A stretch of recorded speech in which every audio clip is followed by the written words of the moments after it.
नमस्ते दोस्तों। जिंदगी हमें कभी कभी ऐसी जगह ले आती है जहां हमारा अतीत और वर्तमान आपस में टकरा जाते हैं।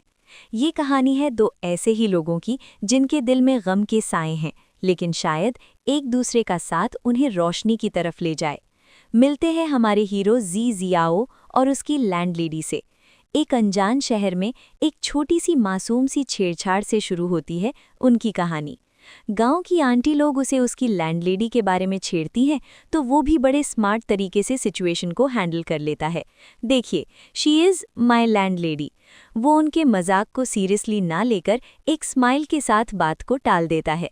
लड़की भी उसकी हाजिर जवाबी को देखती है और एक हल्की सी मुस्कान दे देती है। यहीं से शुरू होती है एक अजीब सी कशिश, एक अनोखा सा कनेक्शन। ये कनेक्शन और गहरा होता है एक कप कॉफ़ी पर। वो उसे एक नई पुअर कॉफ़ी टेस्ट कराता है। यहाँ उनकी बातें सिर्फ कॉफ़ी तक नहीं रहती, वो उससे अनजाने में ही टेस्ट कर रहा होता है। जब वो लड़की सही पहचान लेती है कि पुअर एक जगह का नाम है, ना कि चाय का टेस्ट, तो वो इम्प्रेस हो जाता है। "You're good, I looked down on you." इन छोटे छोटे लम्हों में वो एक दूसरे के बारे में अनजाने में ही बहुत कुछ जान रहे थे, लेकिन हर मुस्कुराहट के पीछे एक कहानी छिपी होती है ना? दिन की हल्की फुल्की बातें रात के अंधेरे में गहरे जख्मों को कुरेदने लगती हैं। फूलों को साफ करते हुए वो अपने अपने अतीत के पन्नों को पलटते हैं।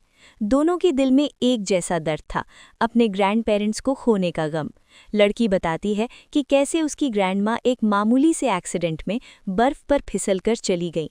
"It's really a blink, my grandma has been away for 3 years."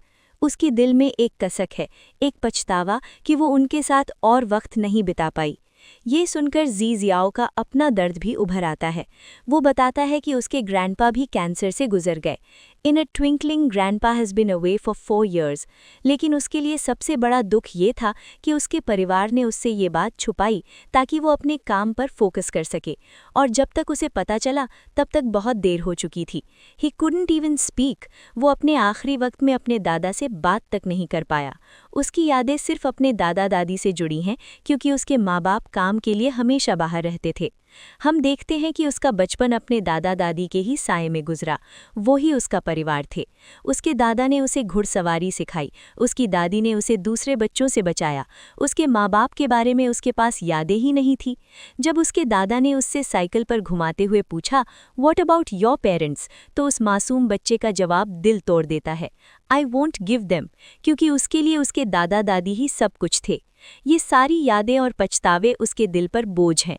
अगले दिन वो अपने परिवार के साथ अपने दादा दादी की कब्र पर जाता है। वहाँ उसके पिता, जो सालों पहले अपने माँ बाप को छोड़कर शहर चले गए थे, अपने आंसू रोक नहीं पाते। "You still keep talking all the time, can't you leave him free?" एक बेटे का अपने पिता के लिए गुस्सा और एक पिता का अपने माँ बाप के लिए पछतावा, सब कुछ एक साथ सामने आ जाता है। शायद यही जिंदगी है। हम अपनों के लिए बेहतर जिंदगी बनाने निकलते हैं और उन्हीं से दूर हो जाते हैं। लेकिन कहते हैं ना, दर्द बांटने से कम होता है। अपने गम को एक दूसरे से शेयर करके जी जियाओ और होंगडो को शायद एक दूसरे में ही सुकून मिल रहा है। ये कहानी है पछतावे की, यादों की, और इस उम्मीद की कि जिंदगी में चाहे कितना भी अंधेरा हो, एक हमदर्द का साथ उस अंधेरे में रोशनी की किरण बन सकता है। देखते हैं उनकी ये कहानी आगे क्या मोड़ लेती है। तब तक के लिए आपसे विदा लेते हैं। शुक्रिया।